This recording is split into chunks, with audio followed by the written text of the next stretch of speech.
मोहब्बत रसूल के हवाले से, इसको बाज़ असहाब बाज़ दोस्त इश्क़ रसूल का लफ्ज़ भी इस्तेमाल करते हैं, उसके लिए बाज़ गलत फहमियाँ पाई जाती हैं।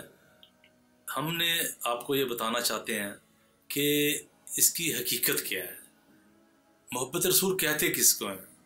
जिसको इश्क़ रसूल कहा जाएगा वो असल में है क्या? देखिए, रसूलुल्लाह सल्लल्लाहु अलैहि वसल्लम को अल्लाह ताला ने आखिरी नबी के तौर पे मबूस किया और दीन हनीफ की तालीमात उनको दे के भेजी। तो उसका मकसद ये था कि अब ये आखिरी नबी हैं, इनके बाद कोई नबी नहीं आएगा, तो इसलिए जो तालीमात हैं, जो दीन का पैगाम है, वो सारा हमेशा के लिए आ गया। उसके बाद हमें नसीहत की कि इनकी अताअत करनी है और साथ ये कहा कि इनका उसवा बेहतरीन उसवा है हमारे लिए। कुरान पाक में मौजूद है सारा कुछ। अब हमें उनकी अताअत का हुक्म इन लफ्ज़ों में दिया कि रसूल की अताअत दरअसल अल्लाह की अताअत है। अल्लाह और उसके रसूल बराबर नहीं है। अल्लाह की ज़ात खालिक है, बाकी सब मखलूक हैं, लेकिन अल्लाह के रसूल की जो अताअत है उसकी इतनी अहमियत है कि अल्लाह ताला खुद फरमाते हैं कि अल्लाह के रसूल की जो अताअत है वो दरअसल अल्लाह की अताअत है। अब अल्लाह ताला हमसे डिमांड क्या कर रहे हैं, हमसे क्या तकाजा कर रहे हैं? हमसे ये तकाजा कर रहे हैं कि जो पैगाम अल्लाह ताला भेजते हैं नबी के ज़रिए, जिब्राइल के ज़रिए नबी तक आता है, नबी उसका इब्लाग करते हैं, नबी उसका पैगाम अल्लाह का हमें देते हैं, हमने उसकी अताअत करनी है। हमें पाबंद करते हैं इस बात का, अताअत का।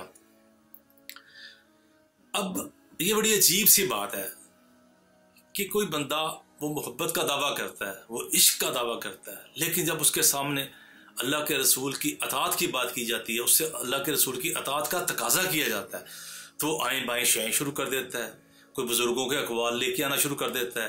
यानी कि उसकी पूरी कोशिश ये होती है कि कोई फ़रार का रास्ता मिल जाए, कोई इस हुक्म से बचने का रास्ता मिल जाए, और उसके लिए वो तावील करता है, उसके लिए मुख्तलिफ बातें करता है कि ये जो है इसका ये यूँ नहीं यूँ है, यूँ नहीं यूँ है। तो बताना ये मकसद था कि अताअत रसूल जो है असल में मोहब्बत रसूल है। अगर एक शख्स मोहब्बत का दावा करता है और अताअत से भागता है तो उसका मोहब्बत का दावा खाम है, वो मोहब्बत का दावा दुरुस्त नहीं है। सहाबा किराम जो थे उनका दावा जो मोहब्बत का था वो वाकई मोहब्बत करते थे, और उनकी जो दावा मोहब्बत था उसमें अताअत जो थी वो लाजमी होती थी, अताअत पहले होती थी।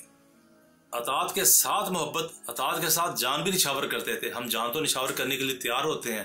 अगर कोई अल्लाह के रसूल के बारे में बुरी बात करते हैं तो हम बैनर लेके नारे लगाने आ जाते हैं कि सर तन से जुदा, सर तन से जुदा, लेकिन खुद अपने तन के ऊपर अल्लाह के नबी के जो अहकाम है उनको लागू करने के लिए तैयार नहीं होते। सहाबा किराम का तो ये आलम था कि मदीना में जब शराब की हुर्मत का हुक्म आया तो मदीना में रसूलुल्लाह सल्लल्लाहु अलैहि वसल्लम ने एक सहाबी को कहा कि जाओ ऐलान कर दो कि शराब हराम करार दी।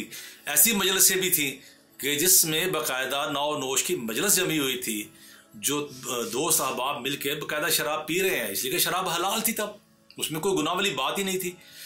तो जब वो शराब पीते पीते कानों में आवाज़ आई कि शराब हराम करार दी गई है, तो उन्होंने किसी बुजुर्ग का सहारा नहीं ढूंढा या कोई सफ़ीर नहीं बजवाया, कासिद नहीं बजवाया। हम होते तो हम क्या करते, हम कहते नहीं यार हमारे बुजुर्ग ने ये बात यूं की है। अब मैं कहता हूँ नहीं यार, बुजुर्ग ने जो बात की है सो की है, अल्लाह के रसूल की ये बात यार आपको ज़्यादा समझ है, हमारे बुजुर्गों को समझ नहीं आई।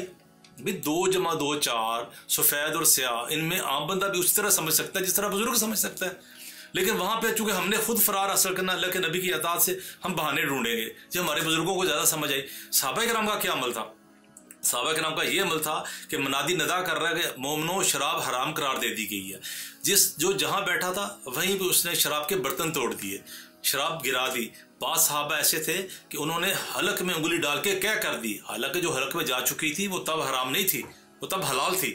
अब आवाज़ आ गई है, शराब हराम करार दे दी गई है, उन्होंने हलक में उंगली डाल के उस शराब को बाहर निकाला। ये अताअत होती है और ये मोहब्बत रसूल है।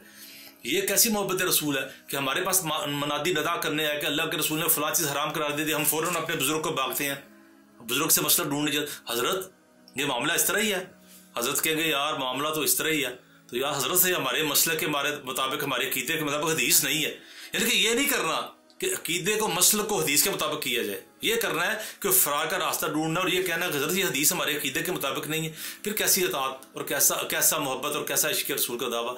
तो दोस्तों, इश्क़ रसूल का जो दावा है वो ये है कि मोहब्बत रसूल का दावा वो ये है कि अल्लाह के नबी सल्लल्लाहु अलैहि वसल्लम का कोई सरी हुक्म आ जाए, वाज़ेह हुक्म आ जाए, तो फरार के चोर रास्ते तलाश ना किए जाएँ, बल्कि उसके ऊपर अमल किया जाए। और अगर ये नहीं है तो इश्क़ का दावा भी गलत, मोहब्बत का दावा भी खाम है। अल्लाह ताला हमें हकीकी मोहब्बत रसूल पे अमल पर पैरा होने की तौफीक अता फरमाए।